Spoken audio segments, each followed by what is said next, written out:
Hello. How's it going, people? Welcome to the stream. And there has been some pretty darn interesting news for Arsenal, to be honest, if you ask me, because let's be real, it looks like Edu actually didn't take a day off on weekends. He's done with his vacation, maybe. And Calafiori apparently is pretty much a done deal. Today also, Setford signed a full-term contract with Arsenal. So Arsenal have signed technically 2 players in the span of, well, 1 day. Basically, it all got confirmed yesterday. Today everything is signed. Arsenal have signed Calafiori. They hope to sign it by next week. We're gonna talk about it in a second. They have signed Setford, but always where there's something good, there is something bad. Arsenal obviously today announced as well the team that will fly to the USA, to the preseason tour and all that stuff.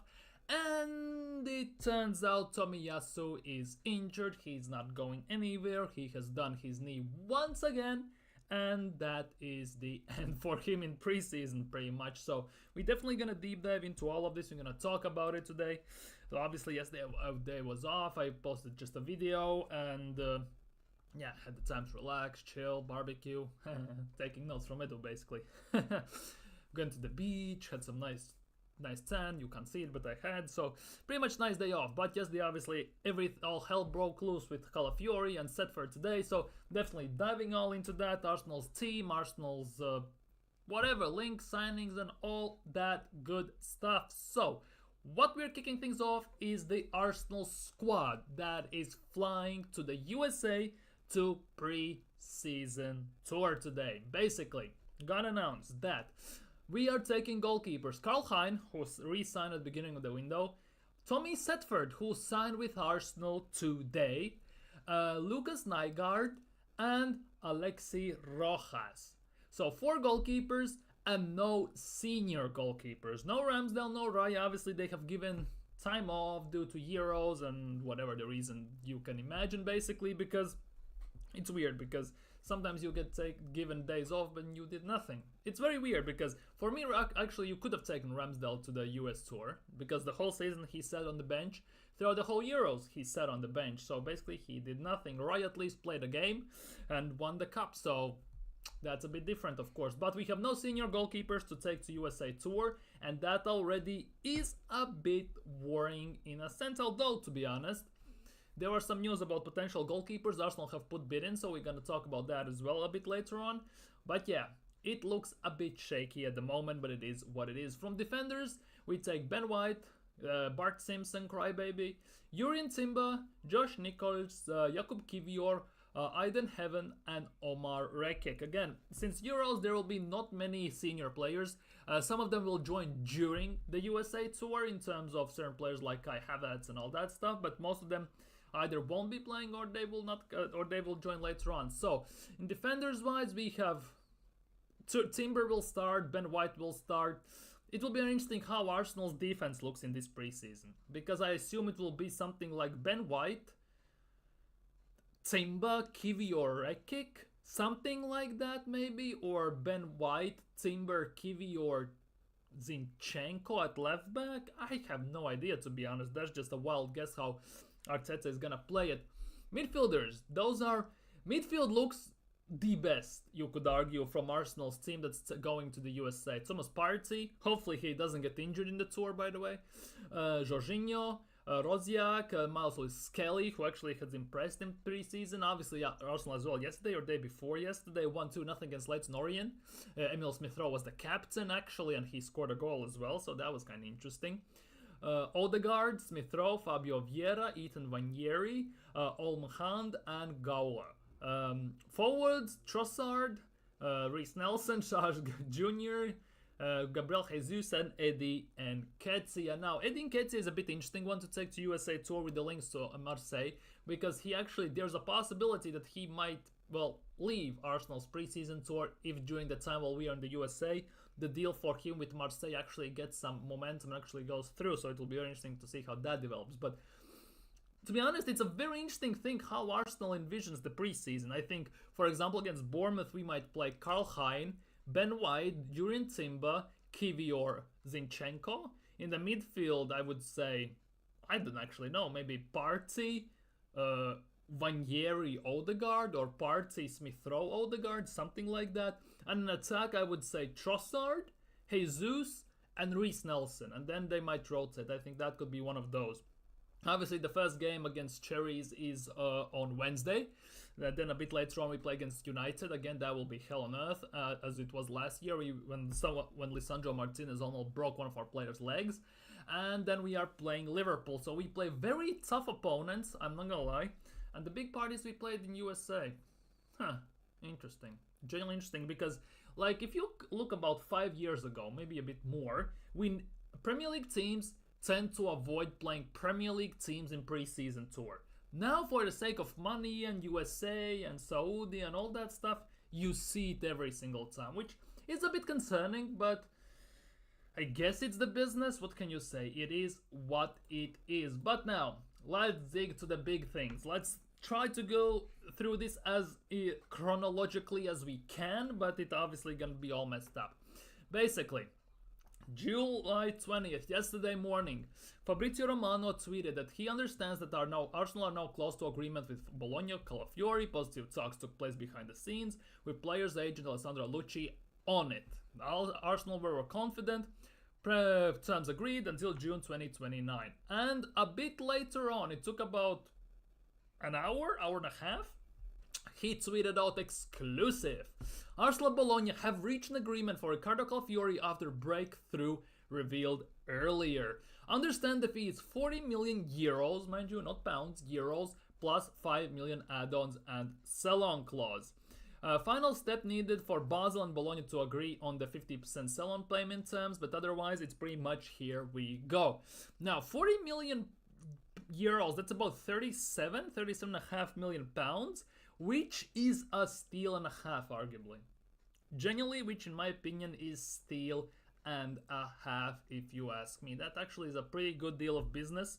It's actually hella, you could say it's a cheap one, given that if you would try and buy that type of player from, if he was English, right? If he was, I don't know, Richard Smith or something like that, yeah, it would be about 70-80 million, like Everton tried to get for Brunthwaite. So it will be very it's very weird. Of course, the Premier League English tax hits very hard these days.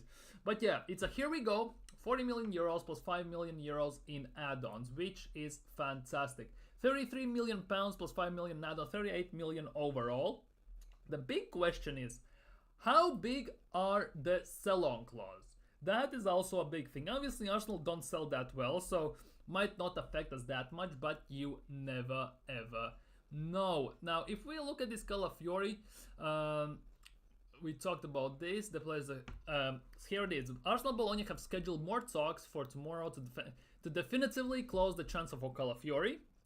So that is basically today, since it was 19 hours ago. The player is expected to undergo his medical and sign his Arsenal contract next week. So basically next week, while we are in USA, during Wednesday we play Bournemouth. So around that time, there's a possibility that Calafiori will sign a contract. Now the big question with this thing is, will he join Arsenal on pre-season tour or not? That is the big thing. Because if it was up to Arteta, he probably would say yes. But at the same time, might as well say no, because by the time he gets there up to speed, there's no chance he's playing against United, most likely. He might play against Liverpool, maybe, but again, there is no guarantees for that. But there's apparently expectations to undergo medicals and sign his contract next week. The question is, will he stay in England, or will he fly to the USA to join the team? Because at times, it tends to happen that players obviously join mid-tour, so we will all have to wait and see. Here you go, new round of talks ready for Sunday, basically today. Just waiting for Bologna and Basel to agree on sell-on clause payment structure. No medical on Sunday, formal steps and signature expected next week. So basically next week it's pretty much more or less confirmed that Calafiori will be an Arsenal player as soon as Basel and Bologna agree on sell-on clause. The other player Arsenal have signed is Tommy Setford. He is flying with Arsenal to the USA. One of the 4 goalkeepers we are taking with us. I think somewhere it was said, here it is official, Arsenal have completed the signing of 18-year-old English goalkeeper, so the English quota is going up, and that is actually good since we are trying to get rid of 3 English players. So in that instance, that is actually pretty good and pretty darn uh, pre-dance well in that case. But overall, yeah, Tommy Setford, not gonna lie, have never seen him play, so it will be very interesting to see what happens and how it goes. By the way, this image, right, it looks hella photoshopped. I'm not gonna lie. Either it's hella edited as a picture or it's hella photoshopped because Edu in this picture looks very weird. How much we signed him here? Tommy Setford is extremely high rated, and a transfer fee of under 1 million is seen as a steal by Arsenal. If you can sign for 1 million a player for the for the youth academy specifically, given that we are revamping the whole youth system this summer, it actually is a steal. 1 million. To be honest, if he works out, it's great because Arteta sees him as a great prospect for future. If he doesn't work out, surely we can sell him for about 10 million, 15 million. Surely there will be some possibility of that happening. You would think so, at least, right? Now, the other player that is not going to the USA Tour is Charlie Patino. Charlie Patino is also not going to the USA Tour. Big up, Ramba. Big up. Charlie Patino is not going to Arsenal to the USA. He is expected to leave club over the coming weeks. Whether it's gonna be a loan, whether it's gonna be a sell, I have no idea. Genuinely, I have no idea when it's gonna be a sell or what. We'll have to wait and see, but it looks like another move for Charlie Patino might be on the cards. And it's weird how the world works. Genuinely, like 2.5 years ago, Charlie Patino was like the next Wilshere, next big thing, and at the moment he can't get a kick in Arsenal's main squad, and that is how quickly Arsenal's team has evolved. Because if we were finishing 8th, there's no doubt in my mind, player like Patino, Ranieri would have already played more games than they have already for Arsenal's main squad. But since we are now nearly at the top, there is literally no room for errors almost, and there is no room for testing out youngsters. And this one was a big one. As the USA Tour got announced, the squad got announced, Tomiyasu has not been included in Arsenal's squad traveling for the USA preseason tour because he has gotten another bloody injury. He is injured once again. And this is now starting to get worrying because he gets injured almost every single season 2-3 times. Genuinely. Let's check this. Tomiyasu. Let's see how he looks on injury side. Stats, injury history. Here it is. Here it is. Tomiyasu injuries during time at Arsenal. First season he joined. Looks like in the winter as well. 11 games missed. 2 seasons ago, season before that, he missed 16 games. And last season with 2 calf injuries, he missed 13 games. And if you think about it, 13 games is 33% of the Premier League season alone. Yes, Arsenal play about 55 to 60 games a season. On that retrospect, it's quarter of the games. Okay, it seems a bit less, but Arsenal need as many players as available as possible. You could argue the defensive line is the most solid part of our team, which is covered pretty much on all the bases, with players can come in and cover each other's positions pretty nicely. Especially with Calafiori's addition, it would kind of make us more lenient in the fact that we can replace, if we need Saliba with Timber, for example, Gabriel with Tomiyasu, Kivior, Calafiori, left back also Calafiori, Tomiyasu, Kivior, Crybaby, Bart Simpson, Zinchenko, and stuff like that. So defensively, it's not that big of a deal. However, the fact that he's getting injured every single season and is missing double-digit games, that is very worrying. And it's not like he's missing like 10 games. He's missing 11, okay. Then it has grown to 16. He's getting closer to that 20 mark. And that is one big of an issue. Because again, season hasn't even started and he already is injured. And this is why he's not going to preseason tour. Hopefully he gets a speedy recovery. He's nothing serious. But with experience how it has happened with Gabriel Jesus when knee injuries has kept him out for extended amount of time, this is not a good look. Genuinely not a good look. And that is very boring. Obviously Arsenal signed him for hella cheap. Only 17 million pounds, right? from Bologna. If we would want to sell him, we could sell him for, I would argue, about 25 million. Genuinely, we could sell him for about 25 to 30 million pounds, since he can play across the whole back line. That's if we would want to sell him. His contract runs out in 2 years, which is also can give him one more season and see what it goes. Obviously, we have an option for a further year. That's from Tomiyasu's side. So it all depends how he performs and if he wants to stay. The fact is, the Japanese market is very big. They're very crazy about their players. So it brings a lot of eyes to Arsenal. That's why many players from Japan, for example, fly in to just watch Tomiyasu sometimes. It makes a lot of sense from financial perspective. But at this time, if he's injured for about 1/3 of the season, it's not the best thing, because two of the best abilities every single player and person can have, two things: accountability and availability. Because if you're not accountable for your actions and things, you're done for, and if you're not available, you're also done for, especially in football, in sports, especially. And it's just in every single life situation. If it's work, family, doesn't matter. If you're not accountable, if you can't be held accountable, or you can't hold others accountable, you're screwed. And if you are not available when you are needed the most, you're also screwed, and they are screwed. So basically, Tomiyasu's injuries is not good. Genuinely not good. He's basically, for me, in a similar boat as Gabriel Jesus. The thing with Gabriel Jesus, though, is Gabriel Jesus for Arsenal plays a bigger role than Tomiyasu. But again, Jesus gets injured quite a bit, especially since when he went with Brazil to the World Cup. It's actually quite insane if you ask me. Just look at this. He went to Brazil, then came back. Since December 2nd, he missed 17 games. Then again, last season, he missed 17 games. This is not great. And again, he's also one of those players, I give him one more season. If he gets injured again and he's not available, or he cannot score goals enough, genuinely, by the way he's needed, I would be open just selling him. Genuinely, it might come to a point when it's time to move on, because he hasn't had a season where he scores 20 goals. His best goal scoring output is 14, if I'm not mistaken. If the page would load, by the way. Would be nice. Here we go.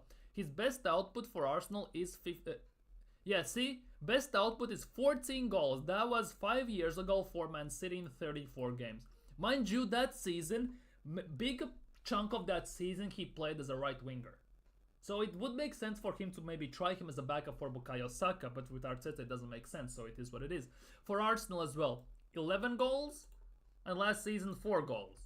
So definitely there is lots and lots to be desired. And the fact that our arguably main number 9 is not producing, you could say is one of the biggest reasons why we haven't won a title in the last 2 years. Because just like Havertz, he's not a great finisher. And there are times when ball drops to them, and that one goal pretty much decides the whole game, and it has cost us points big time against Fulham, Aston Villa, Newcastle when we lost, all that stuff. If they cannot score, we are instantly screwed, genuinely. And this is same with Tomiyasu. If he's not available, it might be time to say goodbye. Like in Botticelli settings, it's time to say goodbye and all that stuff, and let him go. Yeah, I was watching F1 today, by the way. That was a mad one. Leonardo Bonucci, one of the greatest center backs in Italy history. Well, part of it, best center backs, because Italy has had insane amount of mad center backs. If you think about it, Cannavaro, Maldini, Nesta, Baresi, of course Chiellini. They have had a whale of insane defenders. And one of the best partnerships in the center back pairing was Chiellini-Bonucci. And one of them, and Bonucci has said, Calafiori, I'm sorry about his transfer. Sounds a bit bitter, I'm not gonna lie. I would have liked to see him at Juventus. Obviously, Juventus wanted him, of course. He's a defender who is a little different from what we are used to seeing. He plays, he has personality, and he fits in. We are exporting a great player who will be a point of reference for the national team for the next 15 years. That is the huge praise for one of the most, I would say, titled Italian center backs of all time. A very huge praise for that. It will be very interesting. If he can live up to the hype he has when he comes to Arsenal, that would genuinely be music to every Arsenal fan's ears in that instance. Sorry, I accidentally pressed refresh. Anyways, we talked about Calafiori. Let's talk about what else is happening with Arsenal. Here we talk about Luis Skelly, who is also flying with Arsenal to the USA Tour to participate in the preseason. There has been a lot of excitement about Miles Lewis Skelly. I think his position best is number 6. But there have been discussions about moving him to left back, as well as a Zinchenko style inverted left back. Which is now... I just can't figure this stuff out now. We have signed this left center back / left back. We have 3 left backs already, technically. Unless we sell 2 of them, it makes no sense to invert Skelly to left back. Now, if he can do defensive work, I'm all for it. Because if he is going to invert anyway, he's going to play the left 8 role when we put that square in the middle of the pitch. Okay, I'm all for that. His best position is number 6, so that means he's somewhat decent at defending, tackling, getting the ball and all that stuff. Although when I have seen him play, it's a very big coin toss if he's a number 6 or number 8 for me. I'm not gonna lie, generally, that's just my point of view. I would say he's more of an 8 than number 6, but if they're saying he's more of an 8 or more of a 6, so let's be it. But Arteta has this weird obsession with inverting only from the left. He doesn't want to invert from the right because then he's ruining the triangle of Saka, Odegaard and Ben White. Then he's ruining that. If he inverts from the left, we need someone to properly overlap Martinelli, because that overlap he got from Granit Xhaka when he still was here, that was the key to unlocking him. It's not a coincidence that last season Martinelli had one of the most shocking seasons you can imagine, at least GA-wise. I'm not talking about the output-wise, I'm just talking pure on GA-wise, with the fact that there was no player that could properly overlap him and open up for him a space to run into, to drive around or drive into. It's not a coincidence. So we definitely need that left number 8 spot, or we need someone that in that left number 8 spot who can push up like Granit Xhaka and then try and help maybe overlapping. Because it doesn't look like Mikel Arteta wants a left back that would purely overlap Martinelli like Ben White does from his right side over Saka. He definitely doesn't want that. So that is the big question right here. And the big question about this is, and I cannot figure this out, why he has this weird bloody obsession with inverting only from the left. Because we inverted from the right for some time, actually, if you ask me.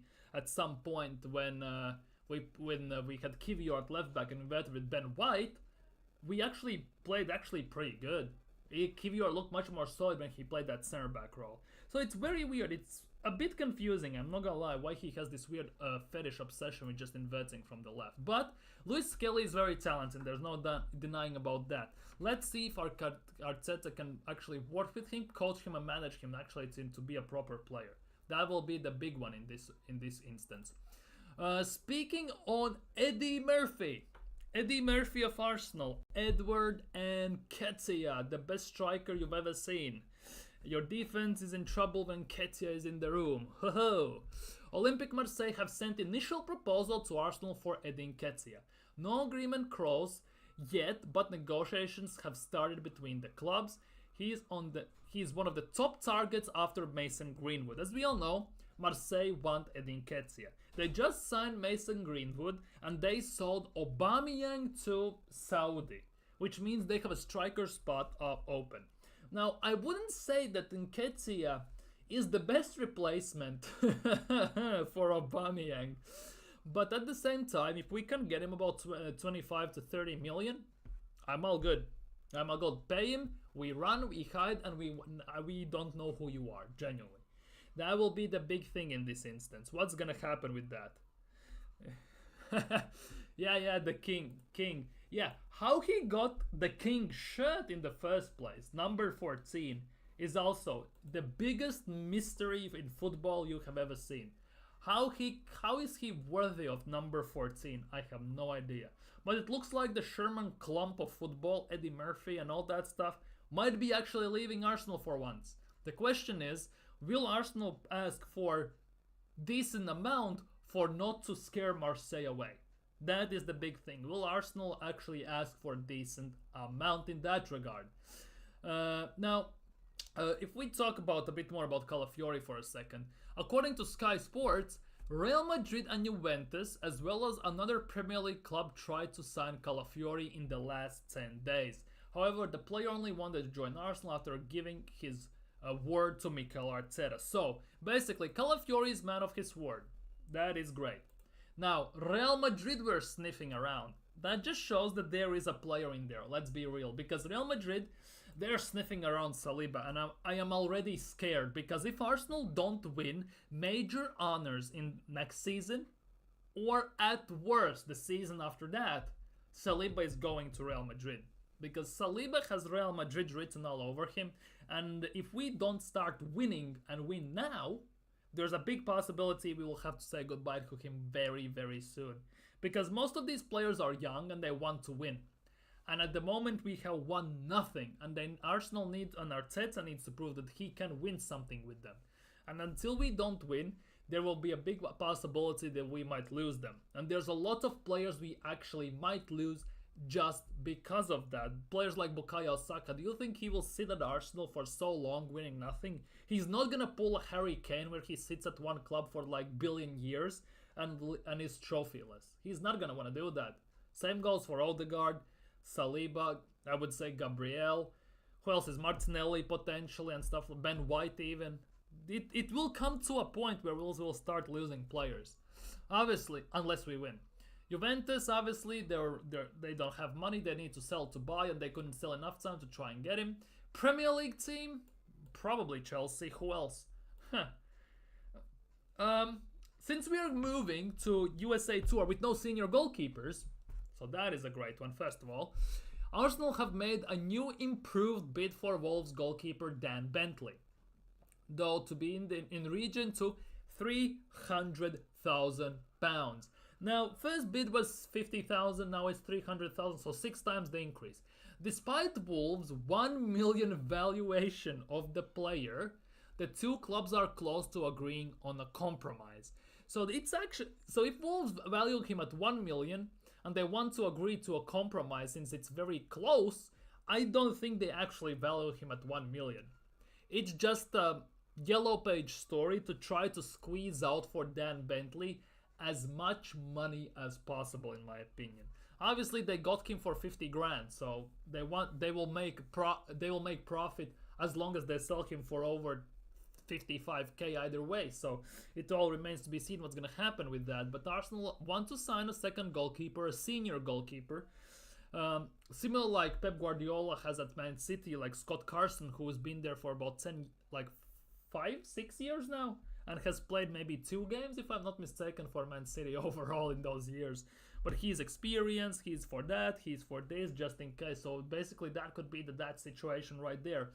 And we still haven't heard a peep about what's going to happen with Ramsdale. That's the big part here. But 300 grand,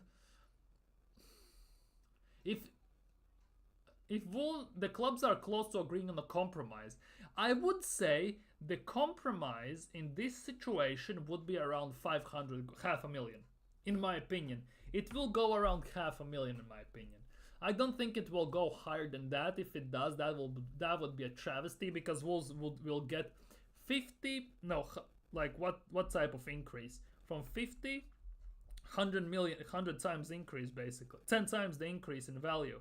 That's how mad it is. Generally, that's how mad the valuation in this situation is. So it all remains to be seen what's going to happen with Dan Bentley. The thing is, we are signing all these players, but we haven't gotten Ramsdale still out. And that is the worrying part in this instance, of course, for me. Speaking of midfielders, since we haven't been linked with one, Merino wants to think carefully about which path to take after deciding not to renew with Real Sociedad.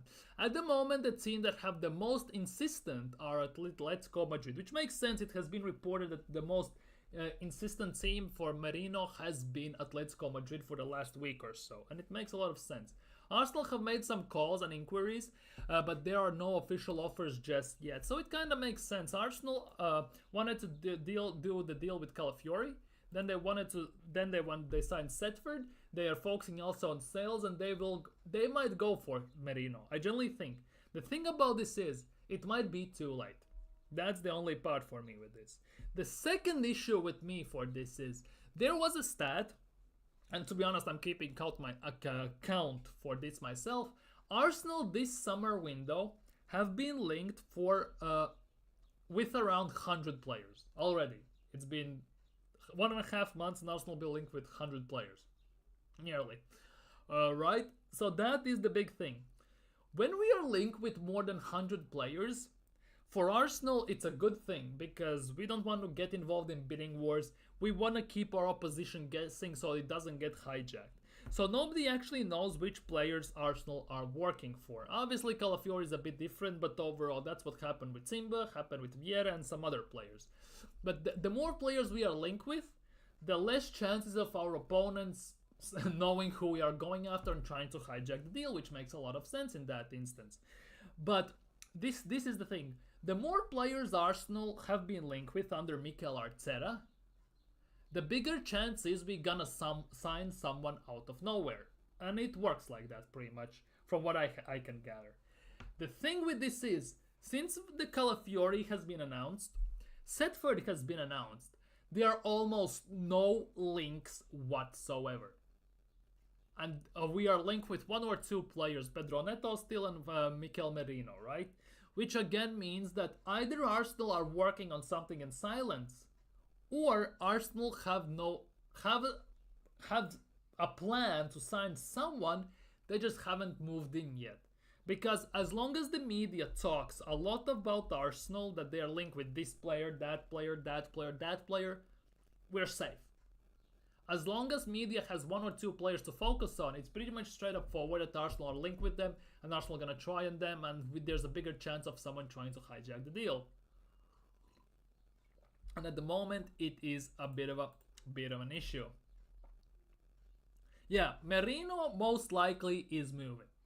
Where is the big question? Either he's going to get sold by Sociedad this summer, or he's going to move on free next summer. One of the two. Most likely he's gonna get sold because Sociedad want to get some return on their investment in general. It's not investment, but return on the player. So the question about this is where he's gonna move. Whether he will want to stay in Spain like Nico Williams or Zubimendi, or will he want to move abroad and try his chance second time at Arsenal to play under Mikel Arteta? Because let's remember, how was it? 7 years ago, I think it was. He was at Newcastle, so he has played in Premier League. Obviously, Merino at the time was 21, 22 years old, so you cannot judge him then. You cannot judge him by the time he was there. Genuinely, you have to judge him now because he has grown, evolved, and he's arguably in his prime. You can argue that. So definitely there is a player there. He definitely is not a player that maybe raises the ceiling for Arsenal, making them hundreds a bit better, but it definitely signing Merino would be the signing that bridges the massive drop-off between Arsenal's starting 11 and the bench, because the drop-off at the moment between our main 11, our bench players, is quite massive, because we have one or two good decent subs, and then the drop-off is instantly like, boom, bottom of the well. We had to drop to like Cedric, Elnenis and stuff like that, and nobody wants to sub them on. Signing Calafiori bridges the gap. Getting rid of Nketiah and maybe signing a proper striker bridges the gap. Signing Merino again bridges the drop off. And it's been said for some time at the moment for Arsenal in transfer window, they're not looking to sign marquee massive players, but they are looking at to sign some experienced players to bridge the massive gap they have between the starting 11 and the bench. They're looking to some experienced players with some winning mentality, obviously, who have done it before, who can lead the team, who can maybe be a bit more calmer on the ball. Players you don't have to nurture and you don't have to teach. They already know how to do things. You just need to maybe implement few ideas here or there and give them some guidance how they should play under your system, and that's about it. You don't need to train them from nothing, basically like a youth project player. So that is the Arsenal's transfer plan from what I can gather, at least this transfer window, and it makes a sense, to be honest. Because the biggest thing that's letting us down at the moment is not the starting 11. It's actually the bench, because we don't have any substitutes. Throughout the whole season we played pretty much nose on, more or less the same starting 11. And our players by the 30th, 32nd game, due to the fact that they have to play in all the cups in Champions Leagues, get ran into the ground.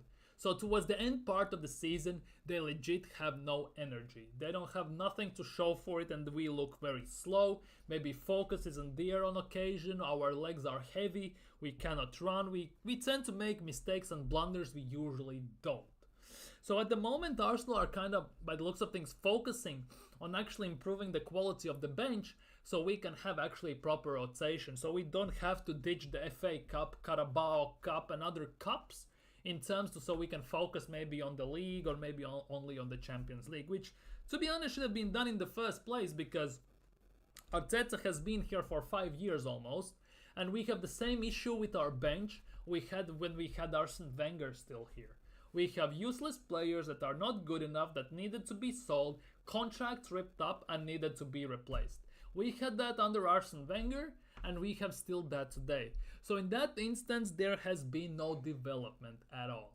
Yes, maybe development you could say is in a way that the fact that we are back in top 4 fighting for the title, because under Arsene Wenger, we were getting top 4 consistently. Maybe on odd year here or there, we actually could finish higher than 4th, and now we could finish twice 2nd.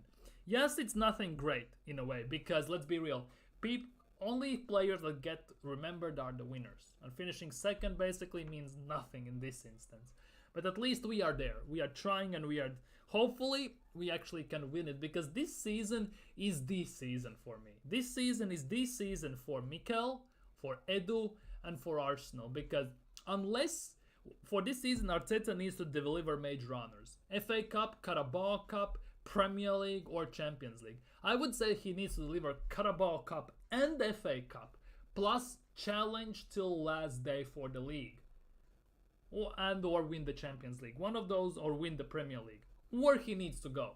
Because being 5.5 years in charge, nearly 6 after this season that's upcoming, and winning legit nothing, spending nearly 800, 900 million, and to have nothing to show for it, is a massive, massive disgrace.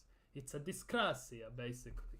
And that is something I would say many biggest Arsenal fans are willing to sell for, and I am not. I'm gonna be honest with you, because from what I've seen on social media, I'm gonna be honest with you, and I'm probably gonna ruffle the feathers of many people the wrong way with saying this, but I don't care, I'm not gonna lie. Many Arsenal fans have basically come accustomed to getting top 4 is like winning a trophy. Doing a bit better is like winning a trophy. It's not a trophy. Showing improvement is important, but the important part in all of this is winning something. Because there's no difference if you finish 3rd or you finish 5th, because you have won nothing. And you could say that, for example, if we compare ourselves to Manchester United, United have 2-year project under Ten Hag, Arsenal have 5-year project under Mikel Arteta, right?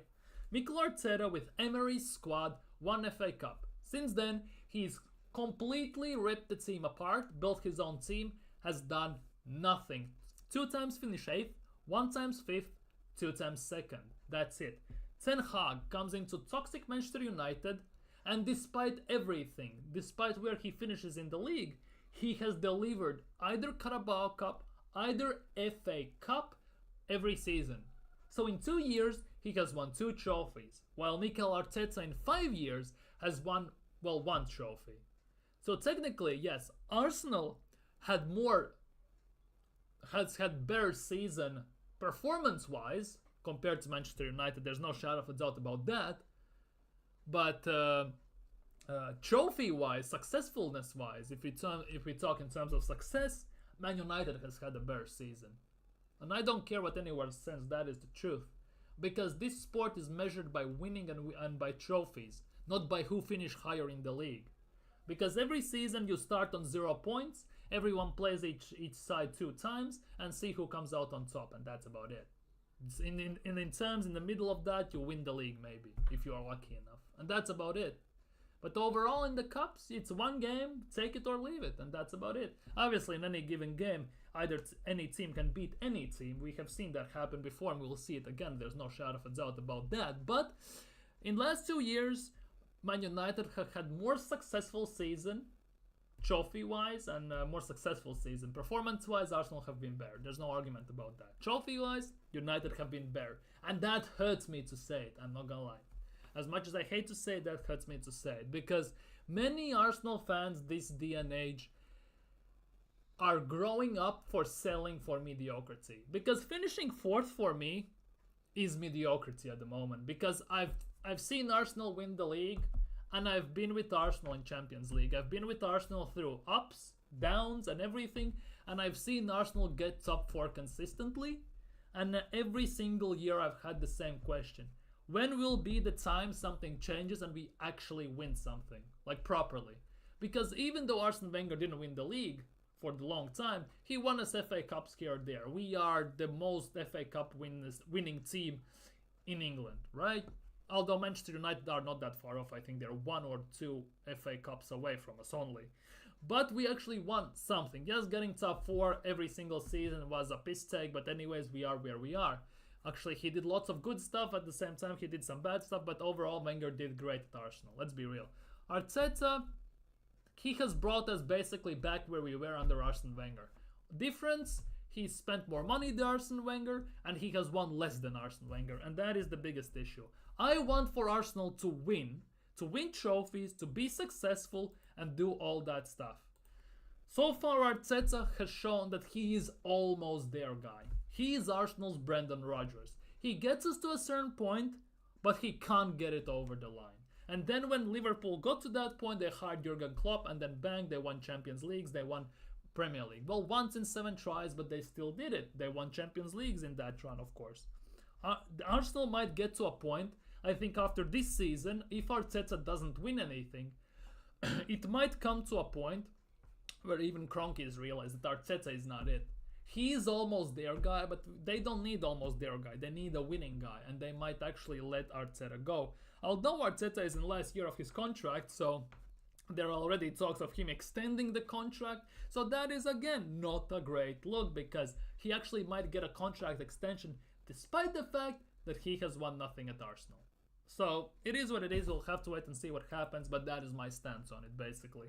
I think many Arsenal fans are just accustomed to mediocrity in this instance, and that is what is driving also this club into the ground. Because the club is following Arsenal fans, what they say on social media, and when they finish 3rd or 4th and it's, oh, we finished 4th, we get Champions League, woo, everyone's happy. Not everyone, but they see that majority is happy and they roll with it. They actually can live complacently with that.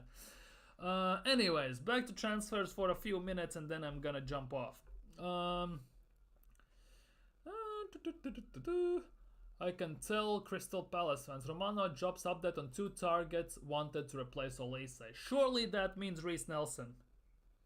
What do you mean? What do you mean keep going? I'm being live for 45 minutes. I'm gonna be live for about 5 and then I'm gonna jump off. Crystal Palace. Is it about Reece Nelson, hopefully? Emil Smith-Rowe, that's even better. News filtered through through earlier in the week that Palace were looking to a deal for Emil Smith-Rowe. Full efforts to sign him were rebuffed. The Cottagers had made bid up to 30 million, including add-ons. Arsenal rejected that, obviously. The Guardian said that the Eagles were preparing a bid of 35 million, including bonuses for the Emil Smith-Rowe, to tempt the fellow London club to cash in on his services. On a Sunday, a report from The Sun. First things first, that is The Sun. So take that with some grain of salt. First things first. Stated that Palace Chiefs were flying out to France to hold talks with Marseille over potential move for the former Watford winger to replace Olise. So Sarr, basically, right? They're talking about Sarr, yeah. And speaking of his playback channel, Romano said that Eagles transfer Chiefs would definitely bid for Emil Smith-Rowe, although they could also go in for Sarr. I said it was Sarr. for the club working. So Emil Smith-Rowe and Sarr would be superb. To be honest, for Glasner, getting Sarr and Emil Smith-Rowe would be actually kind of perfect. He would fit in that Crystal Palace team very nicely, just like Emil Smith-Rowe would fit in quite perfectly into Fulham's squad. I'm not gonna lie, he would be perfect for those two teams, genuinely. Anyways, Arsenal officially complete their second signing. Yeah. Now eyeing Wolves ace. If that is Bentley, I'm gonna throw some hands. I would assume that's Pedro Neto, because we have been with the link for a few days now, and I think that could be the case. Now Arsenal signed Setford today. Yes, he's flying to the USA, and they're now. They're. Why Bentley? I just give over, man. For Arsenal star jobs, done Arsenal pole position to sign Liverpool. What? Arsenal and Tottenham in pole position to sign Liverpool. Target with new price tag revealed. Surely, oh, that's this Yilmaz guy, right? Yeah. Not sure. Another youth project. Not happy about that. So I've never seen him play, so I'm even not gonna try and speak on him. 27 GA last manager confident to returning 200 a week. Arsenal. That is Nico Williams. Arsenal not signing Nico Williams, so they can tell you that much. Benfica confirmed it has been made for Manchester United and Arsenal target. That is João Neves, most likely. Should Charlie Patino be on the plane to America tour? Depends. I think no. More no than yes. It generally looks like, to be honest, for Charlie Patino, his ship at Arsenal has sailed. It genuinely feels that Charlie Patino's ship to become a regular Arsenal player has sailed in a way. Mostly because he came up through youth ranks at the time when Arsenal were rebuilding, which sounds like a good time to come in just because you can prove yourself. But at the same time, it's not that great of a time because Arsenal at that time were spending lots of money to sign many players, and in that midfield position we signed Partey, we then 2 years later we signed Declan Rice, we signed Jorginho, we had Odegaard, we played Emil Smith-Rowe there, we had some players, and he didn't even get a chance to get in there. So he went out on loans to Swansea, to Blackpool, to in those teams. He was decent there. The fans like him, how they played and everything. He came back, but there is no room for him. That's the big thing. There is no room for him because when he played for Arsenal, he had a few games for Arsenal at the time. He looked a bit weak and a bit out of his place because he couldn't a bit catch up to the pace of the game.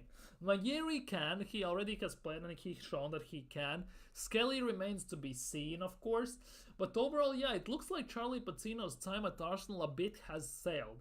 If Arsenal are about to sell him this transfer window because it hasn't been confirmed whether he's gonna get loaned out or sold, it will be very easy. It will be very interesting because it was very hard for Arsenal to keep Patino. We offered him a big contract as well. They used the professional one, first one. It will be very interesting to see what's going to happen with him. Because I can see him a place in Arsenal's team 3 years ago. If we're talking about Patino in Arsenal 3 years ago, yes, I can see a place in Arsenal's team. Today, for Patino in Arsenal's team, unfortunately, I don't see a place. And that is a big thing. Because I can see Nwanyeri playing. I can see Skelly playing, given his skill set and how Arteta envisions him. Patino, I don't see anymore. It's weird. I cannot put it into words, but that's the thing. That's the thing. I cannot see a place in an Arsenal squad for him anymore. Because he had a chance. He went out on 2 loans. Let's be real, he didn't set a world on fire there as well. So there is a bit of a place to talk about the fact that he might not actually fit in. Just get a cool 5 to 10 million for Patino and that's fine. We have to make money from the... Yeah, that's the also thing. We need to make some money from the academy somehow. Obviously, we just binned off 22 players from the youth academy in July 1st.